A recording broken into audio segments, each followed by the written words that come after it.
Welcome to the Ancestral Findings Podcast. This is episode 236.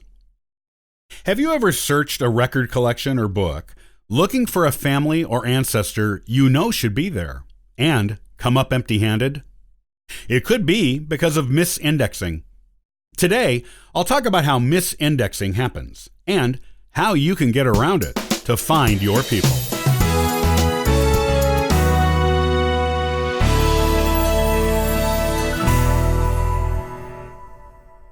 Locating seemingly lost families and individual ancestors is an ongoing chore for most genealogists. You simply cannot do family history for very long before encountering your first lost branch on the family tree. Most of the time, these lost branches can be found pretty quickly with a little more in-depth, creative searching. Other times, however, the people you seek are nowhere to be found, no matter where you search for them and what methods you use. That is why there are so many articles and pieces of advice online on how to dig deeper and find your missing ancestors. There can never be too many tips in this regard. Even the best tips may not work for every researcher. So, the more tips on finding missing ancestors, the better, because the next one you read may be the one that helps you finally break down that brick wall and find your missing family. There are new techniques being developed and written about all the time. Some people come up with their own methods that work for them and publish them. Other tips come from the personal storehouse of professional genealogists. Here, to help you get those straggling, hidden ancestors out in the open, is an important searching tip you may not have heard of before that can produce miraculous results in uncovering lost ancestors for generations. Maybe it'll work for you too. One of the reasons you may not be finding your ancestors is because they were misindexed. This means they are, in fact, in the records, just not where you would expect them to be, or under the names or spellings you would imagine. Misindexing is actually a huge issue in the genealogical research community. Yet, it is one that many genealogists do not even consider when working on breaking down or getting around their brick walls. To do away with the misindexing problem and find your missing ancestors, you first need to understand how they came to be misindexed in the first place. Indexing has been being done since at least the 1200 ADs, when an index of the Bible was produced that employed 500 monks to create it. Before the age of word processors that could easily scan documents and produce accurate indexes on demand, people had to do it by hand. This often meant going through books and writing down the information to be indexed in another book, usually alphabetically, but not always. Then, compiling the indexing information in some semblance of order, often on note cards, on cut-up pieces of paper, or in notebooks. Needless to say, this by-hand method resulted in many indexing mistakes. Indexing in this manner can produce a lot of errors due to simple human nature. The indexing person missed information that needed to be in the index, or they did not recognize two different spellings of the same name as the same name. They may have put wrong page numbers next to names, or indicated wrong volume numbers for indexes of multi-volume collections. With all of these possibilities for mistakes, it is no wonder you cannot find your ancestors.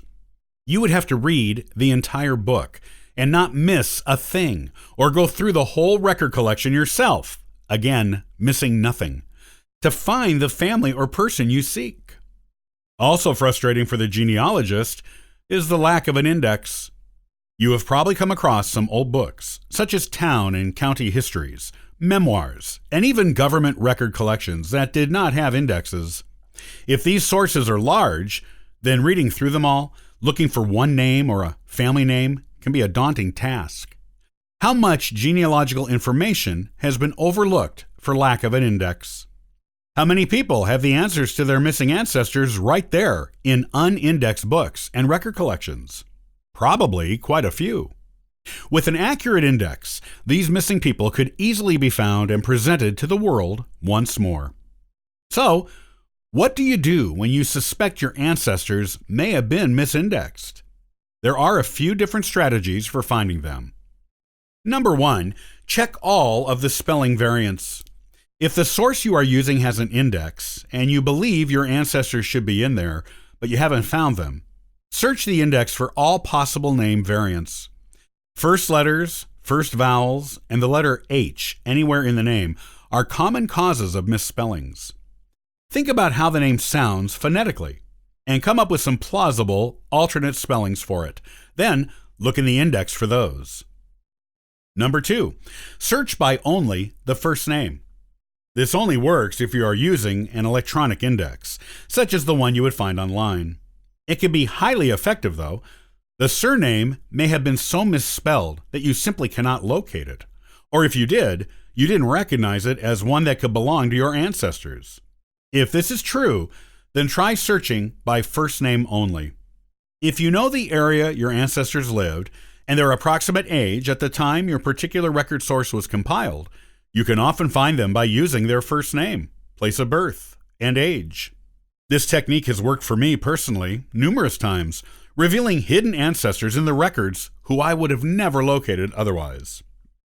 Number 3, consider spaces when you search.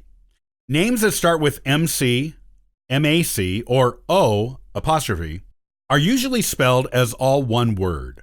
Sometimes, though, indexers include a space between those beginnings and the rest of the surname, which can move their proper location in an index. Check on the spellings of these names, both with and without a space, and you may find them. If nothing else, you can always read the entire book or record collection, if you are sure your ancestors should be in there. It will take time, but ultimately, it is worth it to bring a lost family or ancestor out of the mists of time and into the genealogy world.